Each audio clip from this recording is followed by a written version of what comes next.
വില കൂടിയ premium drinking water ആഫ്രിക്കയിൽ വിറ്റാലോ?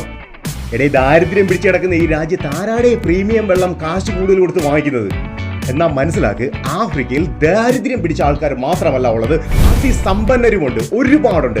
ആഫ്രിക്കയിൽ അതിസമ്പന്നരുമുണ്ട്, ദാരിദ്ര്യം പിടിച്ച ആൾക്കാരുണ്ട്. മിഡിൽ ക്ലാസ് ആണ് അവിടെ ഇല്ലാത്തത്, അല്ലെങ്കിൽ വളരെ റെയറായി മാത്രമുള്ള സാധനമാണ് മിഡിൽ ക്ലാസ്. അതുകൊണ്ട് തന്നെ നമുക്ക് അതിസമ്പന്നർക്ക് നമുക്ക് premium drinking water, minerals add ചെയ്ത നല്ല ഡ്രിങ്കിംഗ് വാട്ടർ നമുക്ക് വിൽക്കാൻ കഴിയുകയാണെങ്കിൽ, കാരണം അവിടുത്തെ വെള്ളത്തിന്റെ ക്വാളിറ്റി വളരെ വളരെ മോശമാണ്. അതുകൊണ്ട് തന്നെ സാധാരണ കുപ്പിവെള്ളവും സാധാരണ വെള്ളവും ഒക്കെ സാധാരണക്കാർ വാങ്ങിച്ചു കഴിക്കും, അല്ലെങ്കിൽ ദാരിദ്ര്യമുള്ള ആൾക്കാർ കഴിക്കും. ഇവിടെ പ്രീമിയം ആൾക്കാർക്ക് വേണ്ടി പ്രീമിയം ഡ്രിങ്കിംഗ് വാട്ടർ നിങ്ങൾക്ക് മിനറൽസ് ആഡ് ചെയ്ത് വിൽക്കാൻ പറ്റുകയാണെങ്കിൽ, നിങ്ങൾ പ്രീമിയം കസ്റ്റമേഴ്സിന് നിങ്ങൾക്ക് കിട്ടും.